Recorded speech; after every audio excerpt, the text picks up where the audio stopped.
Welcome back. Well, during social distancing, it kind of feels a bit like the Olympics. There's a lot of sports that really nobody usually gets into, but now they have a reason to, like marble racing, which has a bit of an Iowa connection, believe it or not. As KCAU-9's Mark Freund explains.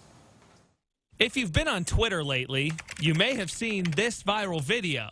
Marbles in the blocks, and they're off. Marble racing. There are several types. The one that's going viral right now is a sand marble rally. We also have what's called the Marble League, and then the most recent one is Marbula One, which is a Formula One style circuit race. All part of Jella's Marble Runs, based in the Netherlands, but gaining traction stateside. Jella has always been really interested in marbles, always been a passion of his, from the movement and the sounds and everything, and it's been his dream to open up a marble museum someday. So that's why he started filming these originally. So why does Greg Woods, a Fort Dodge resident, know so much about this? Because... All right, we'll see how this goes. He calls it.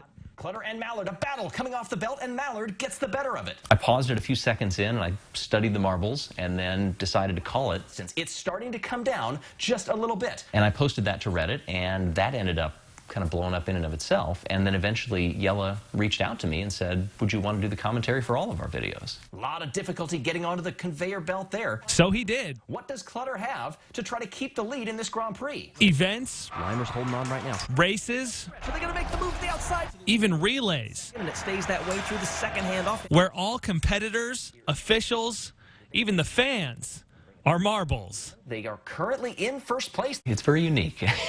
Neck and neck. There aren't a lot of terms that are specific to marble actions. Much better handoff, though. So you're pulling in ones from motor racing. You're pulling in ones from other athletics. What I try to do is I try to study up on what marbles are competing. You know, when was the last time that they raced, for instance. I do a countdown so that he can sync it up once I start it.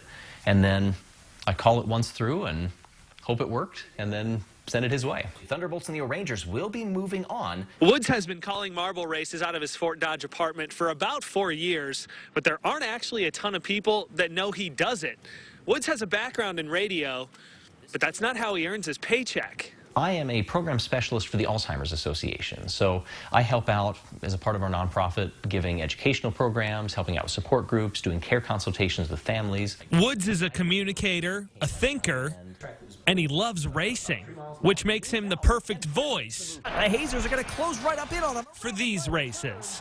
It will be Team Galactic. It's whatever you make of it. And because I am kind of the only one that really ascribes stuff to the marbles as they're running, that leaves a heck of a lot of leeway for other people to put themselves into this or to get behind teams. And they have. Just look at the YouTube viewership and subscribers. It may sound ridiculous when you first hear about it, but so often I get the response of, how did I end up watching all of that, and why was I cheering at the end? And hopefully we still have a ways to go, and we'll keep trying to inch closer to marble perfection, whatever the heck that is. A bump here, we got another lead change. For now, Woods is just happy to keep it rolling. 0.05 of a second.